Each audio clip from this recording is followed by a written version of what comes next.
नमस्कार, मैं हूं मोहित वर्मा और आप ये लाइव सीधी तस्वीरें देख रहे हैं इस समय जिला यमुनानगर के नगर निगम से।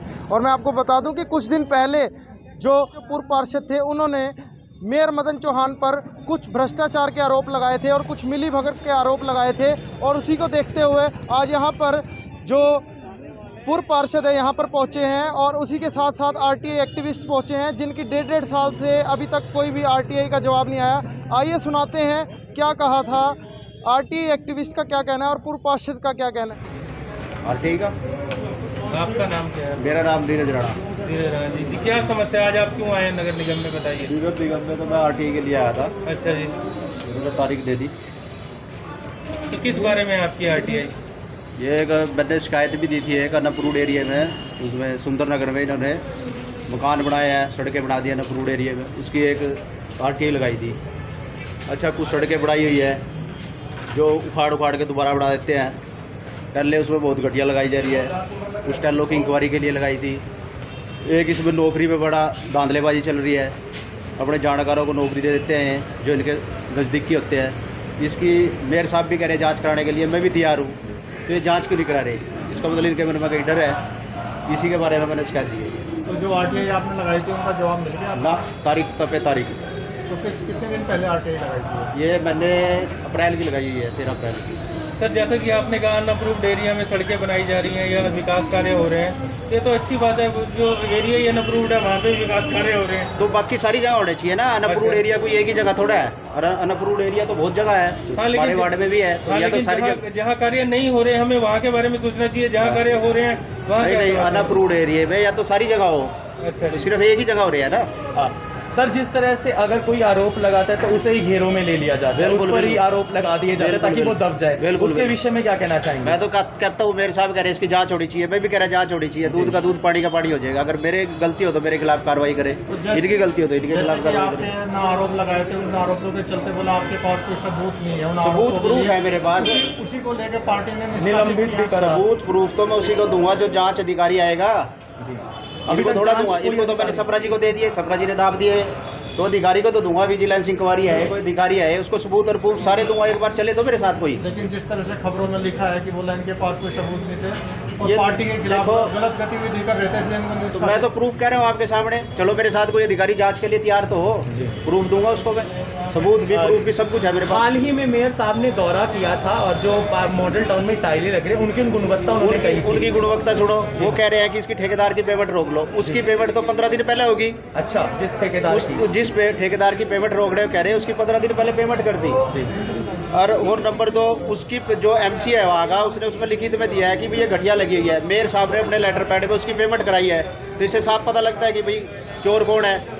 एक छोटा सा सवाल पूछना चाहूंगा सर हाँ आपसे। जी। जिस तरह से आरोप लगा दिए गए हैं और ये चीजें हो जाती हैं, इसके बाद कोई निष्कर्ष क्यों नहीं निकल पाता, कार्रवाई नहीं होती? पिछली बार 2 सूत के सरिये की जगह 3 सूत का सरिये में प्रयोग हो रहा था, लेकिन 2 सूत का लगा दिया गया। उसके बाद वाहवाही बटोर ली गई मीडिया में, लेकिन कार्रवाई अभी तक ना तो जेई पर हुई है, ना एक्शन पर हुई है, ना म्यूनिसिपल कॉर्पोरेशन पर हुई है, ना किसी अधिकारी पर हुई है। तीन ही में सेटिंग होती है, इसलिए करते हैं। सेटिंग कर ली इन्होंने, आप ही के सामने मैडम गई थी वहाँ, अब तक उसके ऊपर कोई कार्रवाई नहीं हुई है, ना ठेकेदार के हुई ना उसके ऊपर हुई। इससे साफ पता लगता है कि सबकी मिली भगत है, अधिकारियों की भी, मेयर की भी, सबकी।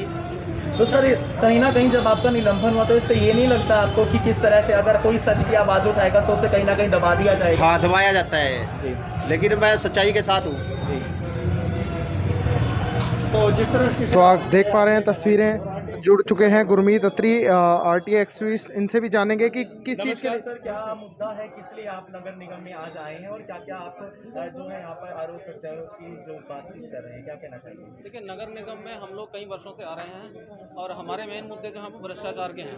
भ्रष्टाचार के रोकना चाहूँगा मैं आपको, एक बार अपना नाम बता दीजिए। जी, मेरा नाम गुरमीत अत्री है, मैं आरटीआई एक्टिविस्ट हूँ। अच्छा, ठीक है। यमुनानगर से ही हूँ। यहाँ भ्रष्टाचार के मुद्दों के ऊपर हम लोग आरटीआई लगाते हैं, उसका फॉलोअप लेते हैं और सारी जो हमारे पास डॉक्यूमेंट आते हैं उनका इन्वेस्टिगेट करके हम यहाँ कंप्लेंट करते हैं, लेकिन उसके ऊपर कोई कार्रवाई नहीं होती है। हमारे पास कई मुद्दे थे, हम कई साल से कैल प्लांट के इशू पे लगे हुए हैं, क्योंकि जो भी ये कचरा का कलेक्शन हुआ था 2016 से लेकर 2020 तक, उसमें तकरीबन जो है 12 करोड़ रुपए का घपला हुआ है। लेकिन उस भ्रष्टाचार के ना तो ये प्रॉपर जो कागज़ देने चाहिए वो CSI दे रहे हैं, हर बार जो है तारीख लगाते हैं और आगे चले जाते हैं उसको। हमारे पास उस बात के प्रूफ हैं कि इन लोगों ने मिली भगत करके यहाँ के कर्मचारी और अधिकारियों ने जो भी टिप्पर, ट्रैक्टर, ट्रॉलीज और मशीनें लगी हुई थी, उनके सबसे ज़्यादा जो भ्रष्टाचार हुआ है वो उसके पेट्रोल डीजल के अंदर हुआ है।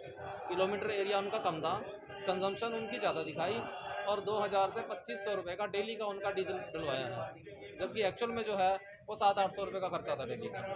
तो वो 4 साल का मिला के, और इनकी 60 से 70 गाड़ियाँ हैं, अगर उसको 4 साल से मिलाया जाए तो तकरीबन 11 से 12 करोड़ रुपए का भ्रष्टाचार है। लेकिन उसकी शिकायत देने के बावजूद ना कमिश्नर, ना सीएसआई और ना ही मेयर साहब कोई भी एक्शन नहीं लेते उसके ऊपर। सीएम विंडो आती है, सीएम विंडो को 6-6 महीने 2-2 साल रोका जाता है। हमारे पास प्रूफ है कि सीएम विंडो पड़ी है। हमने 2020 में इसकी आरटीआई लगाई, तब जो है वो सीएसआई ने कोई जवाब नहीं दिया। उसको जो है अनिल नैन जी थे उस टाइम, उन्होंने उसको आगे आगे लटका के रखा, 6 महीने उसका जवाब नहीं दिया। अब 2021 में आरटीआई लगाई थी 18 मार्च को, 3 महीने हो गए, आज भी इनके पास जो है वो कागज़ तैयार नहीं हुए। आज फिर हमारी तारीख दी, कमिश्नर साहब के पास आए हम लोग, उनका वही रटा रटाया पुराना जवाब कि जी हमें और 15 दिन का टाइम दीजिए। हम ये प्रशासन से पूछना चाहते हैं कि जब हमारे पास सबूत हैं और लोगों के पास सबूत हैं, मीडिया सामने है, तो कार्रवाई क्यों नहीं होती? साफ इशारा करते हैं कि अधिकारी और कर्मचारी और जो नेता हैं वो मिले हुए हैं। कार्रवाई और जवाब ना देने के नाम पे जो टाल मटोल हो उस पर क्या मानते हैं? जो टाल मटोल हो रहा है उसको क्या मानता हूँ? भ्रष्टाचार है, बिल्कुल नीचे से लेके ऊपर तक मिले हुए हैं। आप कहीं कंप्लेंट कर लीजिए, मैंने अनिल विज जी को कंप्लेंट की इस बारे में, उसके ऊपर भी कोई रिस्पॉन्स नहीं आया। तो कहाँ जाए जनता? अवैध कॉलोनियाँ विकसित हो रही हैं, आप सबको पता है। सड़कों के चारों तरफ टाइलें लगा दी हैं, जो पेड़ हैं, पेड़ का 1 फुट का एरिया नहीं छोड़ा, जबकि एनजीटी की गाइडलाइन है कि पेड़ के चारों तरफ जो है 1 मीटर का सर्कल होना चाहिए, उससे कम में आप टाइल नहीं लगा सकते। इन्होंने जानबूझ के पेड़ खत्म करने के लिए बिल्कुल पेड़ों की जड़ों तक जो है टाइलों से ढक दी हैं। सर एक छोटा सवाल, 12 करोड़ आप 13 करोड़ रुपए कह रहे हैं, सर वो गाड़ियां किराए की थी या गाड़ियां भी नगर? गाड़ियां निगम की थी, नगर निगम की थी। जो इसमें भ्रष्टाचार हुआ है वो उनकी मेंटेनेंस को लेकर के हुआ है और डीजल वगैरह को लेकर के हुआ है। तो अभी आपके सामने आ जाएगा अगले महीने, ये अभी 15 दिन का इन्होंने टाइम लिया है, ये हमें कागज़ दे देंगे और हमें 15 दिन लगेंगे उसकी जांच करने में। सर कहीं ना कहीं शासन और प्रशासन की दोनों की मिलीभगत की वजह से सिर्फ अधिकारी मिले हुए हैं, सर जो नगर निगम के अधिकारी हैं, स्पेशली जो है सैनिटेशन जो ब्रांच है वो करप्ट है। सर कहीं ना कहीं 16 फुट की सड़कों की मंजूरी आती है, लेकिन सड़क है जो 13 फुट ही बन पाती है, साइड की जो सड़कें आदि छोड़ दी जाती है, तो कहीं ना कहीं वो भी एक तरह का भ्रष्टाचार है। भ्रष्टाचार है, लेकिन उसकी जांच आप नहीं करोगे। निगम में 2016 से लेकर 19 के बीच की 78 के करीब एमबी गायब हैं जी। कभी उसकी जो है एफआईआर दर्ज नहीं हुई, जबकि एमबी एक ऐसा सेंसिटिव इशू है जिसको कि बहुत अच्छे से रखा जाना चाहिए, लेकिन यहाँ कोई देखता ही नहीं है। सारे मिली जुली है, कमिश्नर साहब जिम्मेदार हैं जो काम नहीं करते। पहले ने भी काम नहीं किया, अब भी काम नहीं कर रहे हैं। ये भी पता लगा है कि मेयर साहब के भाई की टाइलों की फैक्ट्री है, वो पहले वहीं से आ रही है। हाँ, वो एक निगम पार्षद ने आरोप लगाए हैं, उसकी जांच नहीं हुई है, और जांच ना होना जो है कहीं ना कहीं आरोपों को सही साबित करता है। जब आप जांच नहीं करवाओगे तो आरोप सही माने जाएंगे। अत्री जी एक और छोटा सा सवाल ये पूछना चाहेंगे, जिस तरह से जब मेयर साहब दौरे पर निकलते हैं, एसआईसी एक्शन इंस्पेक्टर दौरे पर निकलते हैं, निगरानी करते हैं, तो कहीं ना कहीं कमी पाई जाती है। कमी अगले दिन अखबार में ये आते हैं कि मेयर साहब ने उन पर कार्रवाई करने का जो है आदेश दिया, लेकिन कार्रवाई तो हो ही नहीं पाती, जो सच्चाई है वो तो सामने निकल ही नहीं पाती। उसके विषय में आप क्या कहना चाहेंगे? देखिए, नगर निगम में बहुत सारी कमियां हैं, सारी कमियां हैं, और ये सब मैनिपुलेटेड है कि कहीं दौरे पे जा रहे हैं, कुछ कर रहे हैं, किसी पे कार्रवाई नहीं होती। जिस जेई की उसको सस्पेंड करने की सिफारिश होती है वो सस्पेंड नहीं होता, जिसको यहाँ से ट्रांसफर हो चुका होता है वो यहाँ से रिलीव नहीं होता। तो किस बात की कमाई जो है ये कार्रवाई कर रहे हैं? तो महज दिखावा है कार्रवाई के नाम पे। बिल्कुल महज दिखावा है, और समझ नहीं आ रही है क्यों, क्योंकि सारा कुछ जो है कंट्रोल, सब कुछ सेंट्रलाइज